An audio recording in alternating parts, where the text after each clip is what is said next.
Hello everyone. Based on the response for the rapid reporting tips and tricks, we have Dr. Santosh Rai with us. We are grateful, Dr. Rai, for last video where you discussed tips and tricks. Many people found it very helpful. Yeah, we did a rapid reporting, isn't it, Yes, last time? So I think this time we will try to give some technical ideas about how to go through the long cases. For Royal College as one of the part of the main exam, isn't it? Viva, rapid and long cases. yes. I hope the previous episode did help you in some guidelines on the college exam and otherwise also radiology exam approach. With the long cases section, the college has its own guidelines on their website, which will be attaching in the bottom for you to see in the link. And basically, I think personally, I think over with my experience over giving taking the courses for a long time, this is the easiest part of the all the three parts of the exam to pass. And I think you should really be very comfortable and easy to do that. So college has about six cases they give in a set, which is called long cases set for 75 minutes. Okay. So I think it comes to about 12.5 minutes per case.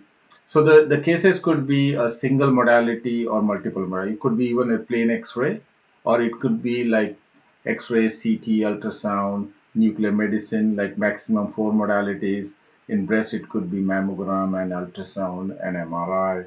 So it can vary, like a complexity within the Yeah. So set. the whole thing can vary. So you have to just make sure that you divide your time carefully. Okay. So some may be complex and some will be very straightforward. So the what is your technique is when the case is simple, you try to finish very fast and save your time. So make sure. I think the basic guidelines would be make sure that you give 10 minutes for each cases, maximum 10 minutes for each cases when you practice. So put a clock, 10 minutes. If whatever stage you are in a case, move on to the next case, stop writing, move on, and go to the other case. The reason is that you have about uh, 10 minutes extra in your hand to go back and revisit the hard case. So there will be a couple of hard cases, one or two, where you have time to go back. The reason is because of the marking scheme will go later on why we do this technique. Yeah. Yes. Also, and when you are provided with the case, you need to read the history carefully and age also carefully. That will give you some clue. When you have the case, let it load up and give yourself a minute to go through all the sequences, all the modalities which are given, and then start writing the case. Because if you start writing as soon as you see one sequence, and then you might change your mind when you go to the next sequence, and it will waste your time to delete it and write it again. So it's more like a viva, isn't it? Yeah, it Like is like a while. we divide it into observation, interpretation, principal diagnosis, differential diagnosis, and further management. But many people are asking what they should write in the observation, what should they write in interpretation, because it's a bit confusing for them. Like so, Yeah, I suppose the heading makes it confusing because when we write in a normal report, we try to concise everything together and write a conclusion in a normal day-to-day yes, practice. But is everything there? But the exam wants you to separately. The good thing about that is you get marks on each section separately. okay, And so the first heading would be observation. Observation is mainly like writing only relevant positive and negative finding in this section. So suppose you get an X-ray chest, you just write relevant positive and negative finding and write in a bullet point. So even the CT scan, X-ray. So you write X-ray separately, CT separately, ultrasound separately. And remember, if there are two X-ray chests given, maybe for comparison, write them separately. So write X-ray chest 2011, 20, and then X-ray chest 2022, or whatever it is, like whatever you're given, or a bone X-ray double, because there has a reason why they give two, and right, you will be get marked for each one got it. separately. So if you got it wrong in one, at least you get marks in the other one. So solve it like a mathematical equation. Like Yeah, each yeah, each step will give you some mark. yeah. Some students were asking, what is the pertinent negative findings? What should they mention in? I think yeah, that's a very good point because a lot of time the negative finding you think what you mean by negative, like what normally we say normal CP angles, normal bone cage, normal this, normal that. So in exam, in long cases, if you write positive finding and you think there was a malignant lesion, neoplastic lesion in the lung, then if you write bone thorax normal, you mean to say that I don't see any destructive bony lesion. Understood. Or you write the heart size is normal because no pericardial effusion, or you say the CP angles are clear because I was thinking that there could be a pleural effusion. It's not there, so it's relevant to that case. This Understood. is where only relevant negative findings should be. Understood. So as we move on, so what is interpretation section? I think there are a lot of confusion. A lot of people think, what is this interpretation? What it means? I've already written there. I know what is the Mm-hmm. diagnosis. I think they want to make sure that you are concising your observation into a concise interpretation, like, okay, this is a neoplastic process, this is an infective process, or this looks to me inflammatory So process, you are giving your thought process thought behind. process behind the whole observation. So you're Understood. not giving a diagnosis, you're interpreting that this fits into this process. I think there is a diffuse infiltrative or a deposit disorder, or like it's an infiltrative disorder, or is a traumatic in nature case. If you get your diagnosis bit here and there, you will still be knowing that you are looking in the right direction. Right. Then you come to a main diagnosis. I think that is based on what your interpretation was. So if you say neoplastic, it definitely so. So the main thing in this section is write the most relevant diagnosis in this section. Okay. What is the most clearly you think so right? That means that if the case has one diagnosis to you, you don't have to write differential. In the differential, you can say in that heading, you can say none. Okay. But sometimes, because in normal practice, you don't write many differential, but when you're not sure, that you write the most relevant in the principal Principal diagnosis, diagnosis. and in the differential, then write the relevant one, which you think is the most one or two relevant one. Yes. Don't keep on giving the Keep on going. differentials. And Right. remember, in a case which is very complex, you don't know is malignant or not, like the tips are lymphoma or infiltrative granulomatous disease, or these are the very close differential Mimic. which can mimic and cover a lot of things.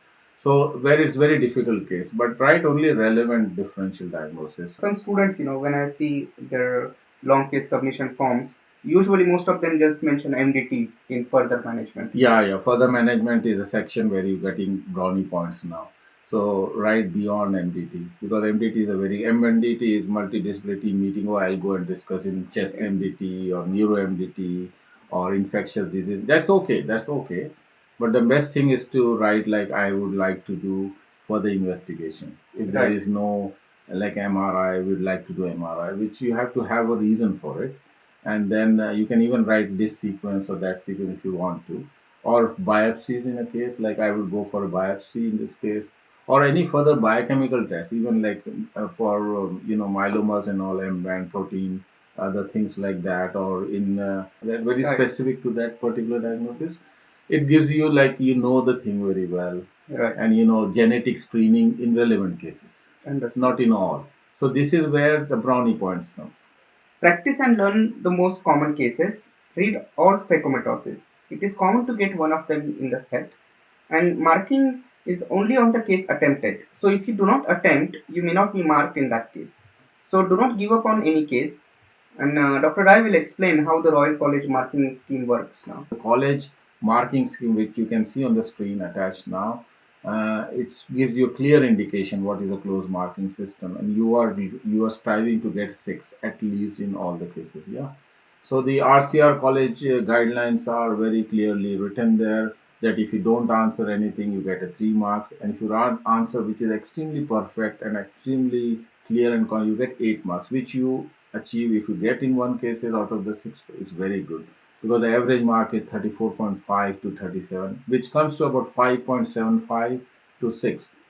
What college expects you to get 6 is just the most observation from the modalities you have been given, or you have done all the observation correctly, and you have come to a principal diagnosis. You pass. You don't have to worry at all. You have to pass that case. You get 6. So this is where I'm trying to say the good cases get all the relevant for the investigation, management, get more sevens. Some cases you may get 5. Don't get upset. Do attempt it. There will be complex cases you can get. So average is you are hovering around 6 and you pass the case. And this is where you have to use this technique. Attempt all cases, give relevant time, and time management is the main thing. What if someone writes diagnosis wrong, but writes that in a differential diagnosis? If they have written all the observation right, they have mentioned the main diagnosis not in the main but in differential. Like a case of metastatic versus lymphoma, they have given or sarcoid versus lymphoma. They given sarcoid first and lymphoma, but actually the case was sarcoid. Yeah. They will have to be passed because these are Okay. not very straightforward Okay. So cases. they will get So six. they will get see if they have mentioned somewhere in that, and they mentioned they will definitely pass that Okay. exam. I think so. If they not mention at all, then Right. they will be slightly penalized. So I think it's an exam of a proper technique to get through it. So you can have an average knowledge and you can Yeah, still get through it if you yeah, use the proper technique, isn't it? yeah, yeah. This is very correct because an average knowledge with very good technique, which comes through practice, you'll definitely pass. But you have too much knowledge, like you strive for perfection in one of the cases, but you may then affect the other cases. So you're very good, like you got eight, but sadly you missed out on the other case. So this is where it means that average knowledge with good technique, because this is a game plan. You have to get like maximum tick boxes in every section to get the good marks. So if you have any ideas, if you need anything more from us, please do comment so we can try to make Yes. videos accordingly, isn't it? Yeah. Yes. Thank you. Thank you so much. Thank you. Take care. Bye bye. Bye. Find our free book about FRCR 2B exam tips and tricks in the link below. Best of luck from Radiology University.